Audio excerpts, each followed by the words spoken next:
VCK party అధికార ప్రతినిధి తెలంగాణ శ్యామ్‌ని ఇవాళ పొద్దున్నే పోలీసులు వచ్చి అరెస్ట్ చేశారు. సూరారం పోలీస్ స్టేషన్ నుండి ఒక ప్రైవేటు కారులో ఎక్కడికో తీసుకెళ్లారు. ఎక్కడికి తీసుకెళ్లారో సమాచారం ఇవ్వడం లేదు. బహుశా మరి పోలీసులు బండి సంజయ్‌తో కుమ్ముక్కయ్యి తెలంగాణ శ్యామ్‌ని బండి సంజయ్‌కి అప్పగించడానికి తీసుకెళ్లారా? లేదా బండి సంజయ్ పెట్టుకున్న గూండాలకు అప్పగించడానికి తీసుకెళ్లారా తెలియట్లేదు. మైనర్ బాలిక మీద అత్యాచారానికి పాల్పడ్డ బండి భగీరథ్‌ని అరెస్టు చేయాలని ఆమరణ నిరాహార దీక్షకి సిద్ధపడ్డ తెలంగాణ శ్యామ్‌ని పోలీసులు అక్రమంగా అరెస్టు చేశారు.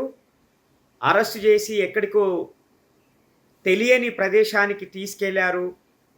ఒకవేళ తెలంగాణ శ్యామ్‌కు ఏదైనా జరిగితే దానికి తెలంగాణ రాష్ట్ర ప్రభుత్వము అదేవిధంగా కేంద్ర ప్రభుత్వము బాధ్యత వహించాలని మేము డిమాండ్ చేస్తూ ఉన్నాం.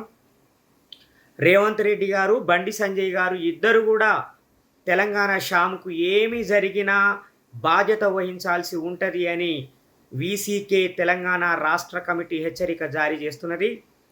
వెంటనే తెలంగాణ శ్యామ్‌ని విడుదల చేయాలి. మైనర్ బాలిక మీద అత్యాచారం చేసి పరారీలో ఉన్న నిందితుడు బండి భగీరథ్‌ని అరెస్టు చేసి కోర్టుకి అప్పగించాల్సిందిగా మేము డిమాండ్ చేస్తూ ఉన్నాం. బాధితురాలికి న్యాయం జరిగే వరకు వీసీకే పోరాడుతుంది. అదేవిధంగా బాధితురాలి కుటుంబానికి రక్షణ కల్పించాల్సిన బాధ్యత రాష్ట్ర ప్రభుత్వం మీదనే ఉన్నది. అలాగే హోంమంత్రిగా కొనసాగడానికి బండి సంజయ్కి ఎంత మాత్రము ఇక నైతిక అర్హత లేదు.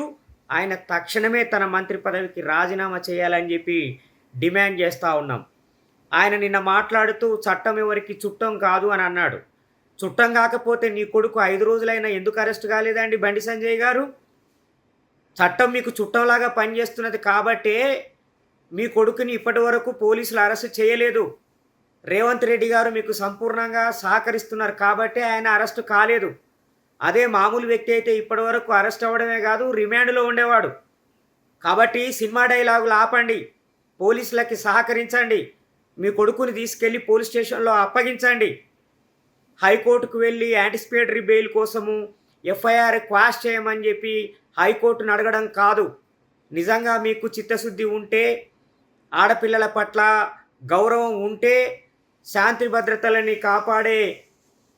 భద్రతలని కాపాడే ఉద్దేశం మీకు ఉంటే వెంటనే బండి సంజయ్ తన పదవికి రాజీనామా చేయాలి. ఈ కేసులో విచారణని ఎదుర్కోవడానికి ఆయన కొడుకు సిద్ధపడాల్సిందిగా వీసీకే తరఫున నేను డిమాండ్ చేస్తూ ఉన్నాను.